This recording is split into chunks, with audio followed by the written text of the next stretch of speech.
séminaire de la semaine, comme d'habitude. C'est Ilish Mambo qui va nous présenter son travail, mais avant, on aura une minute verte. Bonjour, merci pour votre accueil. Donc aujourd'hui, je vais présenter une minute verte sur le bilan du nettoyage numérique. Vous vous rappelez qu'on a fait un nettoyage numérique il y a quelques semaines à l'IRD, ici. Et un bilan a été envoyé par Catherine Hartmann à l'échelle du centre. Mais je voulais vous partager les données qui ont été rendues récemment publiques au niveau national. Donc, hop, ça ne passe pas les diapos. Hop, comme ça. Pardon. Ah, ok, merci. Donc, il y a plus de 350 000 personnes qui ont participé à cet événement au niveau national, sachant qu'ils n'ont pas encore analysé tous les bilans. Ils ont analysé à peu près les 3/4 des données qui ont été retournées. Il y a une progression énorme en termes de participation et d'équivalent CO2 économisé entre 2022 et 2023. Donc, il y a vraiment de plus en plus de personnes qui s'investissent dans cette démarche. En équivalence, pour 2023, c'est plus de 50 000 arbres qui auraient été replantés et plus de 8 millions de kilomètres qu'on aurait pu parcourir en voiture avec cet équivalent. Donc, qui sont les participants? Bon, pour les 3/4, ce sont des entreprises privées ou publiques.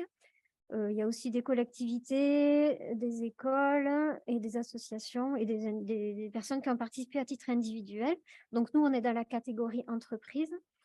Pour ce qui est du palmarès, je ne sais pas si vous vous souvenez, l'année dernière, Occitanie avait eu le palmarès en termes de participation, à la fois sur le plan du matériel collecté et sur le plan des données économisées. Cette année, c'est plus Occitanie, c'est la Nouvelle-Aquitaine, et ce principalement grâce à la participation du groupe La Poste.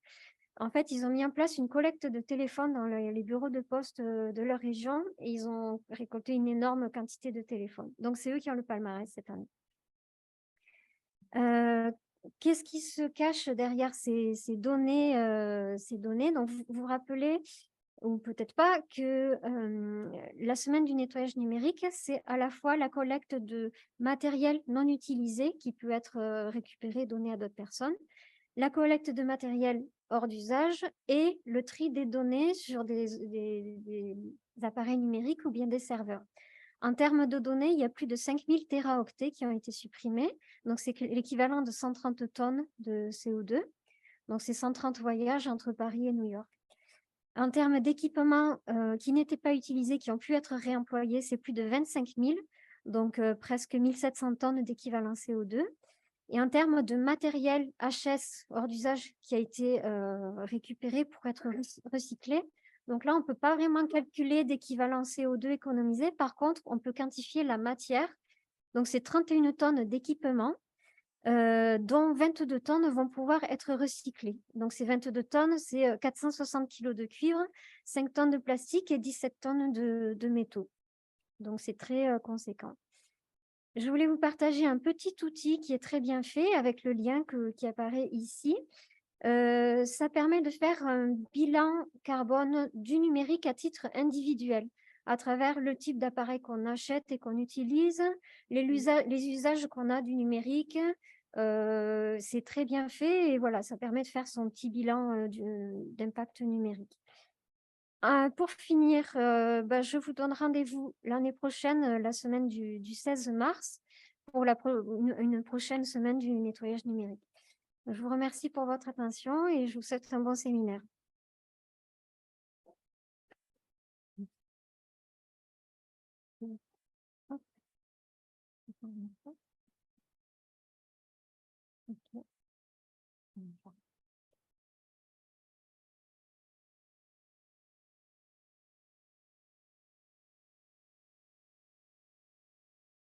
Voilà, je te laisse. Merci beaucoup. Merci beaucoup.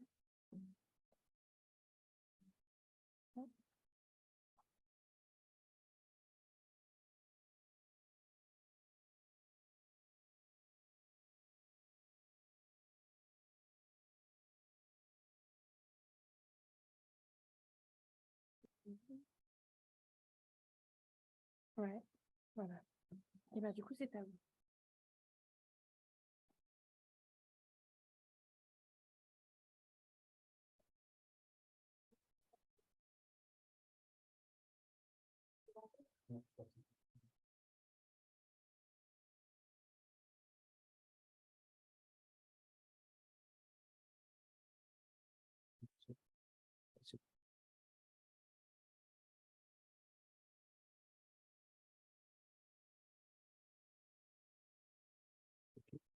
peux commencer.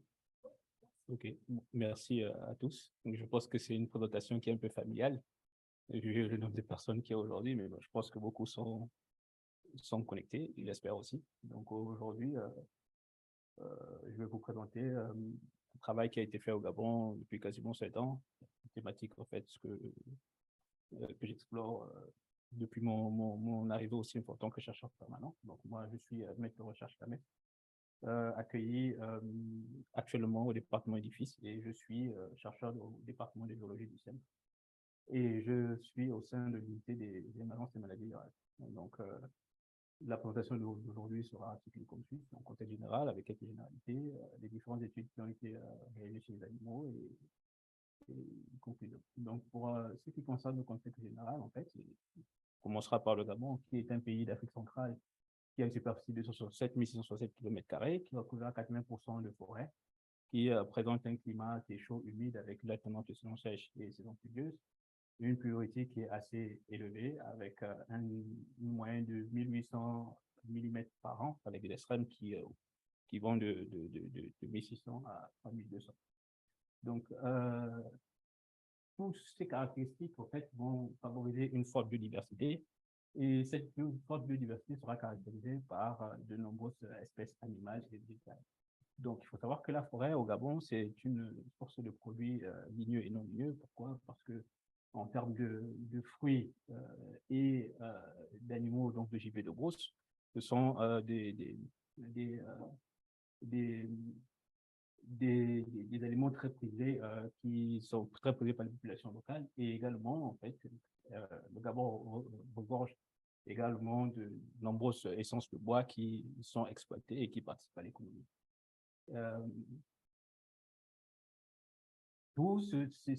Toute cette forêt, en fait, sera, toutes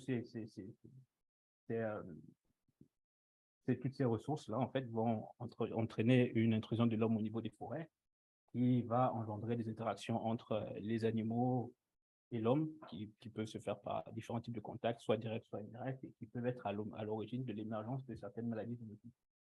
Alors, on appelle maladies zoonotiques ou zoonoses, ce sont des agents infectieux ou des maladies qui se transmettent entre l'homme et les animaux. On estime que 70% de ces maladies infectieuses chez l'homme sont d'origine zoonotique, avec 61% des maladies zoonotiques qui proviennent de la faune sauvage. Et donc, les maladies zoonotiques peuvent être responsables de maladies mortelles. On a le cas, par exemple, de la maladie à virus Ebola ou encore la rage. Mais il existe aussi des maladies zoonotiques qui peuvent être bénignes ou avoir des pathologies qui peuvent être difficiles à évaluer. Et donc, rechercher les agents infectieux qui seraient potentiellement zoonotiques dans la faune sauvage reviendrait à prévenir l'apparition de futures épidémies. Et donc, comme maladies zoonotiques bénignes ou virus zoonotiques qui peuvent causer des maladies bénignes, on a les astrovirus. Et les astrovirus, en fait, ce sont des virus ubiquitaires, qui ont été découverts en 1975, dont la transmission se fait par voie orofécale directe ou indirecte, qui vont directement atteindre les cellules muqueuses intestinales et vont se répliquer au sein des entérocytes. Donc, sur le plan structurel, ce sont des virus qui ont une forme étoilée, d'où le nom en latin astron, qui signifie étoile astre. Et ce sont des virus qui sont non enveloppés, donc des coupures d'enveloppe lipidique à capside icosaédrique, qui va renfermer un génome qui est présent sous forme d'ARN simple brun de polarité positive d'environ 7000 temps de base. Il faut savoir que les astrovirus sont des virus qui ne sont pas très bien étudiés, peu connus, et donc la configuration génomique reste encore assez hypothétique. Donc on considère que le génome Salut, en fait, il y a Elish, je te vois après, j'ai oublié. Ah, on ne voit pas. Donc voilà, donc pour dire que le génome, la configuration génomique est encore très peu connue. Et donc, le gène code une seule polyprotéine qui est scindée en au moins 3 cas de lecture. Donc, on a le cas de lecture F1A et 1B qui vont coder les protéines non structurelles généralement impliquées dans l'application virale et le cas de lecture OF2 qui va coder les protéines de la capsule qu'on peut voir ici en bleu. Donc, ce sont des virus qui sont très stables, très résistants aux conditions physico-chimiques de l'extérieur, donc ce qui leur donne un fort pouvoir infectieux. Pourquoi? Parce que ce sont des virus qui peuvent être infectieux pendant 2 à 6 mois dans l'environnement. Et donc, ceci va leur conférer peut-être un fort pouvoir infectieux, donc un fort pouvoir zoonotique. Donc, en termes d'infection, il faut savoir que les astrovirus infectent l'aspect d'autres de vertébrés. Donc, on va voir aussi bien les humains que les porcins, les bovins et également les oiseaux. Donc, chez l'homme, la plupart de ces infections sont asymptomatiques, mais les astrovirus vont causer généralement des gastroentérites aiguës, particulièrement chez les enfants de moins de 5 ans, les personnes âgées, les personnes immunodéprimées, avec quelques manifestations cliniques qui vont des diarrhées, des vomissements, des douleurs abdominales et des fièvres.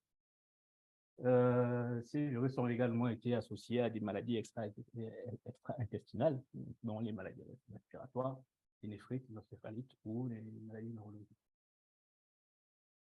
Voilà. Non, pour ce qui concerne la classification des astrovirus, il faut savoir que ce sont des virus qui appartiennent à la famille des Astroviridae, dont la classification initiale était basée sur l'espèce chez laquelle ils avaient été identifiés ou retrouvés. Mais aujourd'hui, avec le développement des outils moléculaires, on base la classification se base plus sur la capside. Et donc, les astrovirus vont appartenir à deux principaux genres. Donc, on a le genre astrovirus pour tous les astrovirus qui vont infecter les oiseaux, et le genre astrovirus pour tous les astrovirus qui vont infecter les mammifères. Donc, au départ, ces virus avaient été pensés comme ayant une spécificité d'autres. C'est-à-dire qu'à chaque fois qu'on découvrait un astrovirus chez un animal, il était totalement différent des autres astrovirus. Donc, voilà pourquoi on avait parlé de spécificité d'autres. Mais récemment, avec la découverte d'astrovirus HMO, MLB et VA, qui sont des astrovirus humains, qui étaient génétiquement proches d'astrovirus qui infectaient les animaux et génétiquement divergents des astrovirus qui étaient connus à cette époque-là comme infectant l'homme. Donc, il y a eu des questions sur des hypothèses en fait, qui ont mis en cause la spécificité d'autres et qui supposent qu'un astrovirus était capable d'infecter plusieurs autres différents. Et donc, pour savoir, en fait, la plupart des études, nous ne le faisons pas de façon fortuite. Donc, nous sommes quand même guidés par quelques observations, quelques directives. Donc, ces directives ont fait pour réaliser cette étude. D'abord, en remarquant les contacts directs ou indirects qu'il peut y avoir entre l'homme et les animaux en milieu naturel ou dans les milieux forestiers qui seront favorables aux élections infectieuses. Le fait aussi que les astrovirus soient capables d'infecter un aspect d'autres et en plus leur résistance aux conditions physico-chimiques extérieures leur permet d'avoir un fort potentiel génétique, donc pouvoir passer des animaux à l'homme. Et également le fait que les astrovirus soient l'une des causes majeures des enfants de diarrhée chez les enfants de moins de 5 ans. Donc, nous nous sommes posés les questions de savoir s'il pourrait exister au Gabon des astrovirus hébergés par les animaux qui seraient capables de se transmettre à l'homme. Si oui, quelles pourraient être les espèces hôtes ou réservoirs? Quelle serait la diversité de ces astrovirus qui circuleraient et quel pourrait être le risque zoonotique pour l'homme? Donc, pour répondre à ça, nous avons en fait donné comme objectif de rechercher les astrovirus chez les animaux connus comme étant réservoirs d'agents infectieux zoonotiques. Donc, on a principalement les chauves-souris, les rongeurs et les primates, aussi bien en milieu naturel qu'à l'interface homme-animaux. Et à l'interface homme-animaux, nous sommes plus penchés sur les animaux domestiques, afin d'améliorer les connaissances sur la circulation des astrovirus, car lorsque nous avons commencé cette étude, c'était uniquement chez l'homme qu'on retrouvait l'astrovirus avant, et également évaluer le risque zoonotique. Je pense que le risque zoonotique aujourd'hui sera un terme un peu ennuyeux parce qu'il viendra de façon récurrente. Donc voilà, donc en premier cas d'étude, c'était la diversité des astrovirus que l'on retrouvait chez les chauves-souris des grottes. Donc, d'abord, il faut savoir que les chauves-souris appartiennent à l'ordre des chiroptères. C'est le deuxième ordre des mammifères le plus abondant et le plus diversifié après celui des rongeurs. Ils abritent 80 espèces virales, dont certaines sont dangereuses pour l'homme. Par exemple, le cas du virus Ebola, le cas du virus Marburg. Et récemment, on a vu avec le SARS-CoV-2 qui est probablement dont les coronavirus en fait, proviennent pardon, des chauves-souris. Et ce sont également des animaux qui ont une forte prévalence en termes de virus entérique, aussi bien en Europe et en Asie. Donc, pour réaliser cette étude, pardon, nous avons recherché les astrovirus à partir d'échantillons, donc les intestins de chauves-souris qui avaient été capturés en 2009 dans 3 principales grottes situées dans la province du Lobé-Vindo, qui est au nord-est du Gabon. Donc, généralement, pour la capture des chauves-souris, il s'agissait en fait d'aller dans les grottes et de mettre des pièges à l'entrée et attendre qu'elles sortent. Et lorsqu'elles étaient prises au piège au filet, donc il fallait les décrocher après. Et on réalisait des autopsies. Du coup, est-ce qu'il est utilisé? Tu fais un gobelet. Donc, les différentes espèces qui avaient été obtenues, c'est Cholera afra, les 2 espèces d'Hypocideros, donc Confer Hubert et Gigas, une espèce de Myoptère et la roussette d'Égypte, Perocystis egyptiacus. Et donc, sur les 962 échantillons de chauves-souris qui avaient été testés, seuls 44 ont été testés positifs, avec ce qui nous a donné une prévalence de 44,57%. Et parmi ces chauves-souris qui étaient testés positifs, en fait, on retrouvait toutes les espèces qui avaient été capturées. Et donc, pour essayer d'évaluer le risque zoonotique, donc nous avons comparé les séquences qui avaient été obtenues de ces chauves-souris avec l'ensemble des séquences qui sont connues chez les animaux et chez l'homme d'astrovirus, afin de savoir si elles pouvaient être apparentées. Donc, cela a été fait sur le gène de la polymérase, on fait une paire de bases, et nous avons remarqué que toutes les séquences, vous pouvez voir ici, toutes les séquences en fait qui présentaient un point rouge étaient des séquences qui avaient été obtenues. Et donc, tous ces astrovirus étaient différents. Toutes les séquences d'astrovirus obtenues chez chauves-souris étaient différentes des séquences de l'homme, donc ce qui faisait un faible zoonotique pour l'homme. En revanche, en termes de diversité, il y avait quand même une forte diversité parce qu'on a quasiment retrouvé 5 groupes ou 5 espèces d'astrovirus différentes qu'ils ont retrouvées au niveau des chauves-souris. Et dans ces espèces de chauves-souris, il y avait une spécificité d'autres en termes d'espèces, en termes de chauves-souris, parce qu'on retrouvait des espèces de chauves-souris chez les chauves-souris. Mais en revanche, il y avait des échanges qui étaient faits entre différentes espèces de chauves-souris. On peut regarder par exemple ici dans ce groupe-là, où on avait des myoptères qui avaient des astrovirus qui étaient proches de ceux des biotis, par exemple. Donc, le deuxième cas d'étude, c'était les astrovirus chez les rongeurs, donc domestiques et pluridomestiques. Donc, comme je l'ai dit, les rongeurs sont le groupe de mammifères le plus diversifié, avec 2277 espèces qui sont connues à ce genre. Et parmi ces 2277 espèces, 217 espèces de rongeurs arborent 66 zoonoses. On va par exemple voir le monkeypox ou encore la peste, et d'autres arénavirus. Et donc, il a été décrit, il fait une diversité d'astrovirus chez les rongeurs. Et il s'agissait ici de savoir quel était le risque de la circulation des astrovirus chez l'homme en lieu domestique et péridomestique. Et donc, pour ce faire, donc, nous avons capturé des rongeurs dans 2 villes du Gabon qui se distinguent en fait par leur écosystème. Il y a une, la Franceville, qui a un écosystème beaucoup plutôt mosaïque, forêt-savane, on peut voir ici avec quelques forêts-galeries et des champs qui sont clairsemés. Et à Makoko, qui est plus un écosystème forestier, donc on peut voir ici pointeur médiodien. Donc on peut voir à ce niveau, en fait, en haut, on a quasiment toute la forêt qui entoure. Et puis comme pour les chauves-souris, en fait, on a capturé les rongeurs et puis après on a réalisé une autopsie afin de prélever les organes.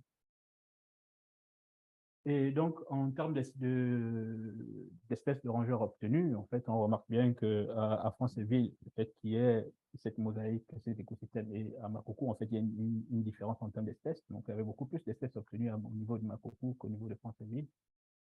Mais par contre, sur la recherche des astrovirus, seulement 3 espèces ont été testées positives avec l'espèce Ratus ratus, qui est le rat noir, donc les rats qui sont communément trouvés au sein des habitations, l'espèce Mus musculus, qui est la souris naine, donc également retrouvée au niveau des habitations, et une espèce de campagnol, en fait, qu'on retrouve principalement dans les champs. Il faut savoir que dans nos pays, généralement, les champs sont parfois faits dans les forêts. Donc, ce qui fait que parfois, certaines espèces forestières peuvent se retrouver au niveau des champs. Et donc, on a pu montrer, en fait, que seules 3 espèces hébergeaient les astrovirus avec une prévalence de 4,58%. Et donc également, on a essayé de comparer les séquences obtenues chez les rongeurs avec celles obtenues chez d'autres espèces animales. Et on remarque également, toujours en violet, on a les espèces d'astrovirus humains. Et on remarque en fait qu'ici, on a seulement des astrovirus de rongeurs qui ont été obtenus. Et là, en revanche, en comparant par rapport avec les chauves-souris, on remarque seulement que là, il y a une très forte spécificité d'autres. Pourquoi? Parce que tout ce qui est en rouge concerne les rats, en bleu les souris et en vert les campagnols. Donc, si on peut voir, nos espèces, en fait, toutes les espèces de chauves-souris, d'astrovirus qui avaient été trouvées chez les rats groupés avec d'autres astrovirus d'autres espèces de rats, pareil pour les souris et pareil pour les compagnons. Et aucune de ces espèces, en fait, aucune de ces astrovirus n'était proche d'un astrovirus de l'homme, ce qui fait toujours un faible risque zoonotique en ce qui concerne l'astrovirus de rongeur pour l'homme. Et en termes de troisième étude, toujours sur les astrovirus, donc en essayant d'améliorer un peu plus les connaissances, donc nous avons recherché des virus entériques, dont fait partie les astrovirus, chez des mandrilles du parc d'Alikidi. Donc, le parc d'Alikidi, c'est une réserve naturelle d'environ 14 000 hectares qui est dédiée à la conservation. C'est un parc qui abrite la seule population de mandrilles qui est habituée à l'homme. Et ces mandrilles, sous le cadre du projet Mandrillus, sont suivis quotidiennement par des équipes de chercheurs dans le cadre d'études sur l'écologie et le comportement des primates. Donc, sont suivis régulièrement depuis 2012 et ces mêmes individus, en fait, sont aussi aperçus en train de rôder aux alentours des habitations, ce qui entraîne, en fait, des contacts fréquents et étroits avec les populations humaines qui peuvent être à l'origine de transferts d'agents infectieux. Et donc là, nous n'avons pas sacrifié des primates. Par contre, nous sommes allés sur un échantillonnage non invasif à partir d'échantillons de fesses, mais qui avaient été prélevés lors du contrôle sanitaire. En fait, le contrôle sanitaire, en fait, ce sont des contrôles ponctuels dans l'année qui vont permettre d'évaluer la santé des différents animaux et de savoir si il y a eu également des nouvelles naissances ou encore les infections ou lors de regarder si les animaux ne peuvent pas être blessés lors d'affrontements avec leurs congénères ou lors pardon, ou lorsqu'ils sont chassés par les prédateurs. Et donc, nous avons recherché différents virus entériques, dont les entérovirus, les astrovirus et d'autres comme les calici et les rotavirus. Et seulement les entérovirus et les astrovirus avaient été obtenus avec 13 échantillons qui avaient été testés positifs, donc 10 principalement en entérovirus et 3 pour les astrovirus. Donc, pour ce qui concerne les entérovirus, généralement, c'est du connu chez les mandrilles. En revanche, pour les mandrilles, c'était la première fois qu'on identifiait ces virus-là chez les mandrilles.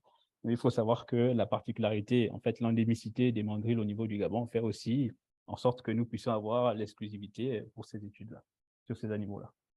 Et donc, là, je vais juste un peu aller très vite, il s'agit des entérovirus. Donc, on remarquait que toutes les séquences qu'on obtenait, chez les mandrilles étaient proches d'autres entérovirus de mandrilles et qu'il n'y avait pas qui appartenaient des espèces qui infectent l'homme. Donc, le réseau zoonotique ici, toujours, est faible.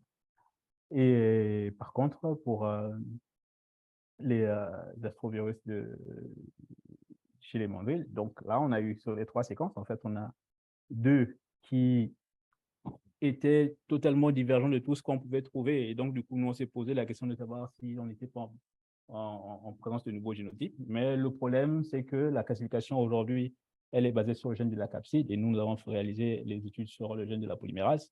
Et à ce stade-là, il n'est pas possible de dire s'il s'agit de nouveaux génotypes ou pas. Donc, il fallait pousser plus loin sur l'obtention de génome complet afin de comparer en fait tout ce qui pouvait avoir comme phénomène, à savoir les mutations et le recombinaison afin de savoir si on pouvait être en présence de nouveaux génotypes ou juste de souches qui seraient assez éloignées de certains aspects de ce qu'on.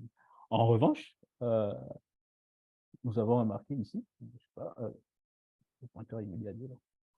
Au fond, sur la flèche en rouge, nous avons remarqué en fait que chez les mandrilles, on a retrouvé un astrovirus qui est capable d'infecter l'homme et qui a été responsable de diarrhée chez l'homme.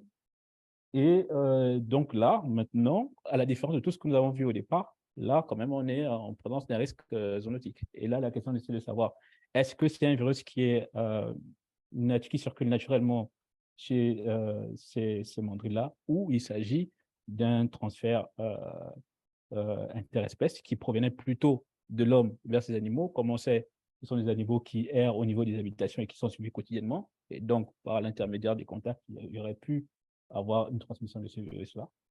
Donc, ça nous pose un peu ces questions-là sur non seulement la transmission, et en plus, le retour de ce virus-là au niveau de l'homme. Et donc, ça, comme je l'ai dit, ça nous donne en fait un risque zoonotique quand même d'astrovirus-là pour les humains. Et la dernière étude que nous avons menée, c'est maintenant au niveau de l'interface homme-faune, où nous avons recherché les astrovirus chez des animaux domestiques. Bon, vraiment, animaux domestiques, on a plus pris, on s'est consacré aux petits ruminants, donc les caprins et les ovins, et également les chiens.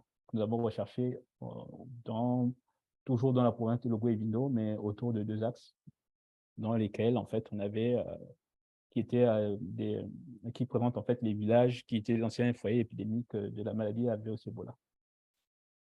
Et donc, il s'agissait là d'évaluer le rôle de ces animaux domestiques comme hôtes intermédiaires ou sources d'astrovirus. C'est-à-dire que pour ces animaux-là, le chien, lui, il accompagne régulièrement les chasseurs dans la forêt. Et parfois, lorsqu'il n'a pas de quoi se nourrir, donc il va aux alentours des forêts, il peut se nourrir de n'importe quelle carcasse qu'il va retrouver. Et donc, quand il revient au village, en fait, il peut ramener différents virus qu'il aurait pu contacter au niveau de la forêt. Et pour les chèvres, par contre, ça, ce sont des animaux qui sont assez téméraires.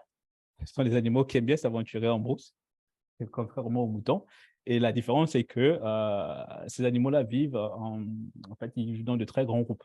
Donc, ce qui peut favoriser le maintien d'un agent infectieux au sein de l'espèce.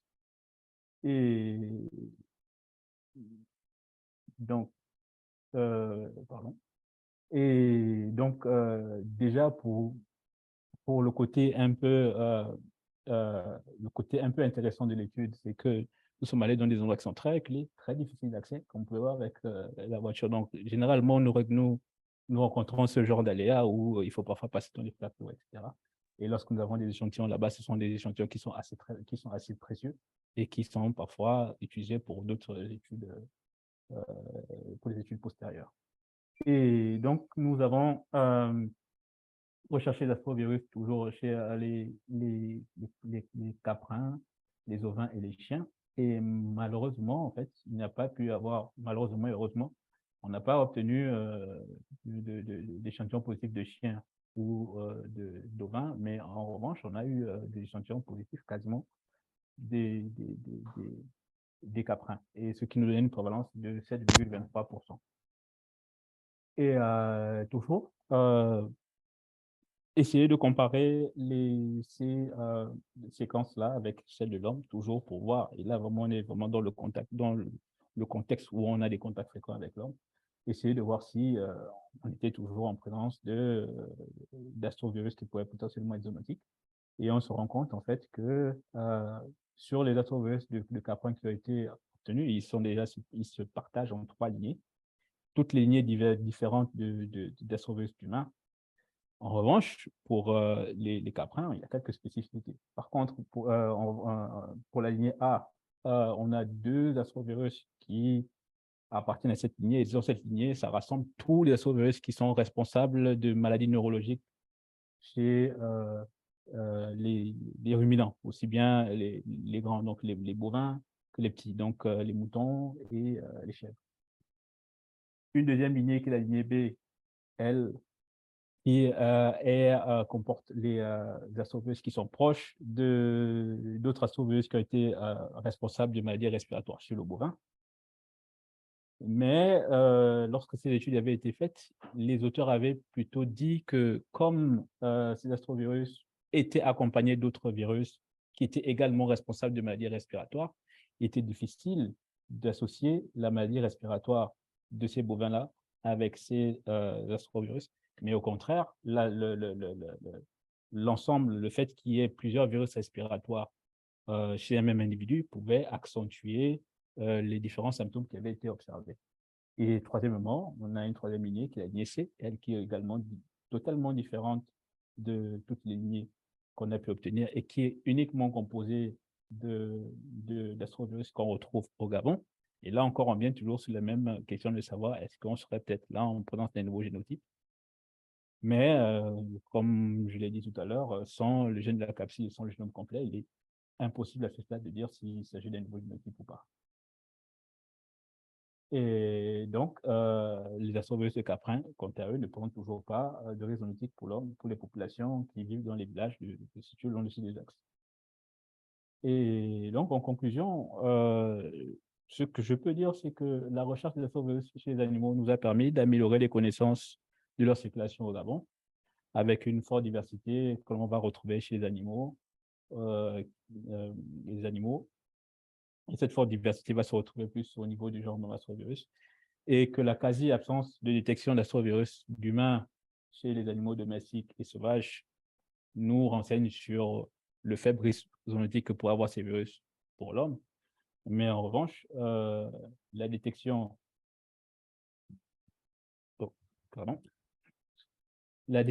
d'astrovirus chez le mandrill va témoigner de cas de transmission interespèces possibles et probables et amène un questionnement de savoir quelles pourraient être les conséquences pour les mandrills, parce que ce qui concerne les virus entériques, il faut savoir que de plus en plus, il est mis en évidence le sens de transmission du virus de l'homme vers ses animaux.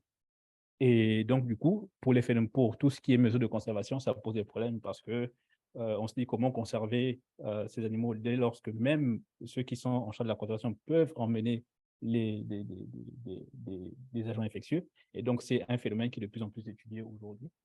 Et en revanche, il y a une deuxième question qui est nouvelle, de savoir s'il y aurait une possibilité de retour de ces astrovirus-là chez l'homme après avoir été entretenu par les différents individus qui peuvent composer un groupe de mandrilles et pouvoir infecter et causer des maladies, soit des diarrhées ou encore d'autres maladies qui sont associées aux astrovirus. Donc, c'est sur ces quelques mots que je vais m'arrêter et je tenais à d'abord remercier tous les partenaires, aussi bien financiers que de toute aide que ce soit, aussi bien sur le plan logistique, qui ont permis la réalisation de cette étude. Et également, pour ceux qui ne le savent pas, j'ai fait mes études doctorales ici à QUM-BGEC et on voit que la recherche parfois fait pousser de la barbe et que vous pouvez reconnaître ici certains adolescents, et surtout elles, qui travaillent encore ici. Et là aussi, il y a un adolescent, mais il est tout au fond, il ne se voit pas bien, mais qui est devenu le chef de l'unité biblique. Donc, sur ce, je vous remercie.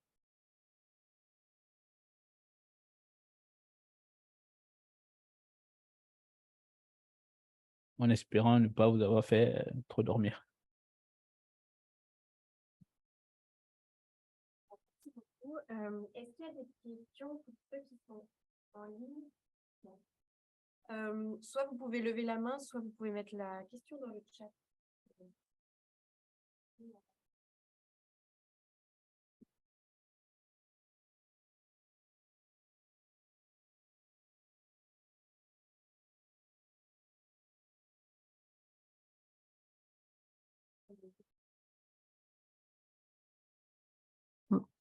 Oui, Alors, c'est Karen, est-ce que vous m'entendez? oui, oui. Ah, d'accord, ok. Donc, merci, Elie. Désolée, je ne suis pas dans la salle, mais je ne suis pas loin.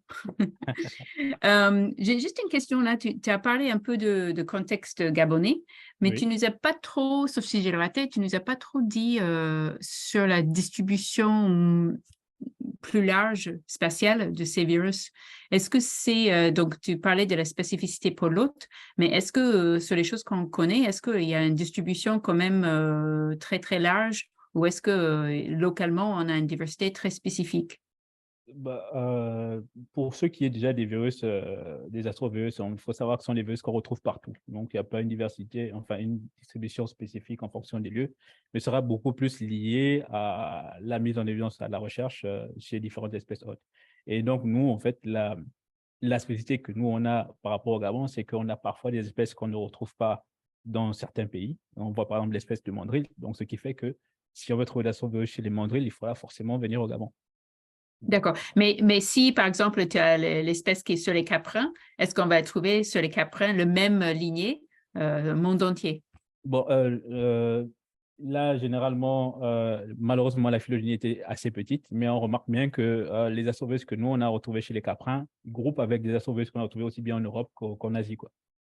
D'accord. OK. Donc, quand il y a un truc, une spécificité d'autre, on peut avoir quand même une Oui, transmission très, très large, quoi. oui, oui. Et même pour les chauves-souris aussi, on a remarqué qu'il y avait des astrovirus des chauves-souris qui avaient été obtenus au Gabon chez les espèces retrouvées au Gabon, qui étaient proches d'astrovirus qui avaient été trouvés en Asie, chez des espèces qu'on retrouve en Asie. D'accord. OK. OK. Donc, c'est vraiment l'autre qui est le facteur limitant. Oui. Et au niveau, juste une autre question, si je peux, au niveau dynamique des infections, donc, quand tu trouves 7% ou 5%, j'imagine que ça, c'est une petite fenêtre sur notre capacité de détecter le virus. Est-ce qu'on a une idée de combien de temps un individu va rester positif, détectable sur la dynamique virale? Ouais.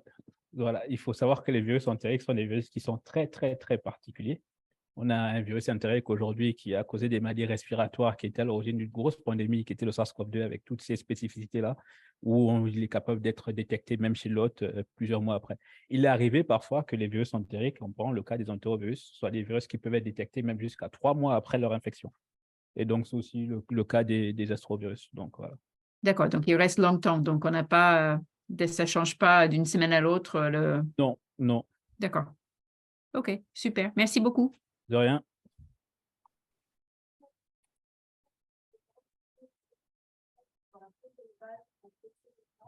Pourquoi seulement les caprins ont été positifs et aucun mouton ou chien n'a été positif par ailleurs à une santé d'isolement? Pourquoi les caprins vont se retrouver positifs, je ne sais pas trop. L'explication que j'aurais, c'est par rapport à la phylogénie que nous, on a eue, c'est qu'on a les, certains astrovirus de ces caprins-là qui étaient proches d'autres ruminants. On va prendre aussi bien les ruminants sauvages comme les buffles que les bœufs. Maintenant, je ne sais pas si c'est lié spécifiquement à ce lieu où les caprins pourraient être plus susceptibles que les autres individus. Mais jusqu'à présent, il est un peu difficile de répondre à cette question-là sans avoir fait des études beaucoup plus amples. Et il faut savoir que au lieu d'avoir effectué tous les villages, on a juste sélectionné quelques villages. Il est fort probable qu'il est peut-être possible en recherchant sur des caprins d'autres villages, on peut retrouver les caprins, les chiens, pardon, et les moutons d'autres villages, on pourrait détecter des astrovirus chez ces animaux-là. Donc, voilà. Et l'isolement viral, on ne l'a pas fait. Pourquoi? Parce que, bon, à ce niveau, on était juste sur plus le risque zoonotique euh, avec une présence ou une absence de virus. Et si, par contre, on avait trouvé quelque chose d'assez particulier et qui pourrait peut-être causer des problèmes pour l'homme. Donc, au lieu de faire un isolement viral directement, peut-être aller plus sur ce qui se fait aujourd'hui, sur l'obtention du génome complet pour mieux caractériser le virus, pour mieux savoir quelle est la spécificité du virus par rapport à ce qui est connu.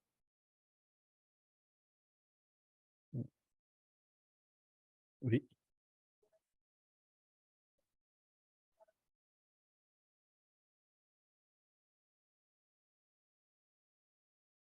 Oui. Oui. On peut déjà travailler sur les primates aujourd'hui, ça demande des autorisations. Les chauves-souris, bon, il faut savoir qu'on a bénéficié déjà des collectes d'organes qui avaient été faites dans différentes études, hein. Comme je l'ai dit tout à l'heure, c'est que parfois, on n'a pas le temps de repartir sur le terrain à chaque fois. Et donc, quand on collecte des échantillons, ça peut permettre à des études, à plusieurs études. Et donc, on a étudié en fait des organes qui avaient été prélevés chez les chauves-souris. Dans l'étude à la base, c'était la recherche des filovirus, donc le virus Ebola et les virus Marburg. Donc, en fait, on a juste bénéficié de cet échantillonnage-là. Et en revanche, on ne peut pas disséquer ou autopsier des primates comme ça pour juste retrouver l'intestin et puis faire de la recherche.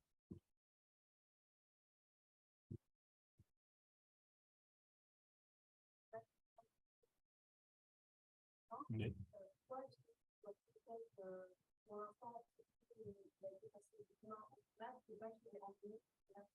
Justement, ça, c'est la deuxième question. Mais au fil des observations, on remarque beaucoup plus que dans ce genre de contexte, lorsqu'on a toujours les contacts entre l'homme et les primates, et, pour les virus, ce qui concerne les virus entériques, c'était le cas d'autres virus, les saprovirus et également les entérovirus, on voit toujours qu'il y a toujours ce passage-là de l'homme vers les animaux.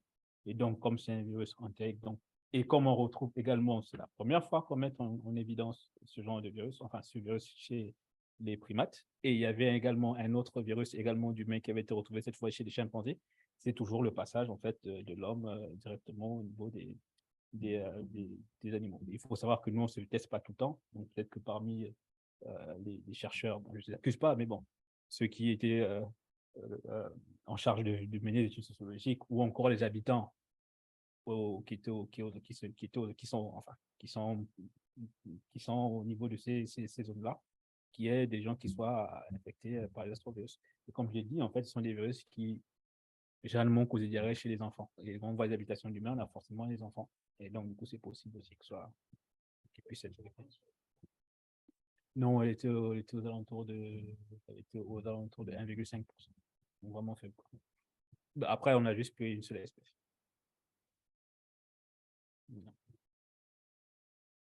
Oui.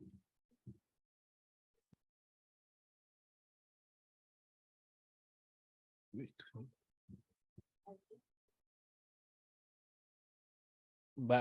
bon. Je pensais que le sujet devait être mieux, mais bon, je suis désolé. Oui, oui, il y a déjà eu le cas. Et c'est le cas, si mes souvenirs sont bons, au Bangladesh, en tout cas en Asie, où en fait, ils ont recherché les astrovirus chez les primates en fait qu'on retrouve qui se baladent en fait au niveau des temples, etc. Et ils se sont rendus compte en fait qu'il y avait une forte prévalence d'astrovirus chez les primates. On retrouvait aussi bien les primates humains que les primates animaux, et même les primates, pardon, les astrovirus, pardon, les astrovirus humains et animaux chez les primates, et même les astrovirus de l'oiseau.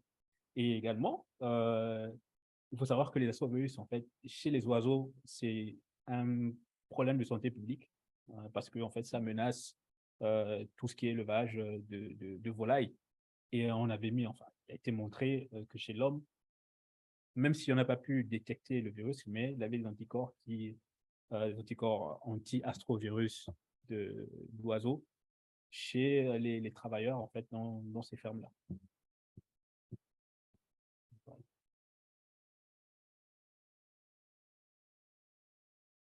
Oui, mais aller voir dans la volaille, mais le problème du Gabon, c'est que, comme on dit, déjà la population, elle est un peu faible, on est aux alentours de 2 millions d'habitants pour une population qui est quasiment plus grande que l'Angleterre.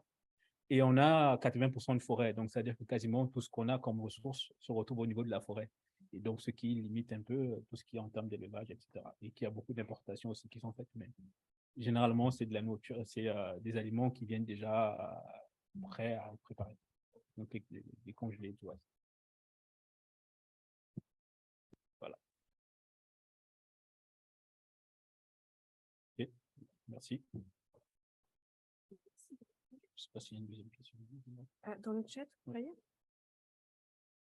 Ah, Non, c'est la réponse. Ouais. ok. Et qui vous remercie. Ok, ben merci beaucoup pour ce séminaire. Merci d'avoir accepté. Merci pour cette super présentation. Merci à vous pour vos questions. Et puis, ben, à dans 2 semaines pour le prochain séminaire. Merci à tous.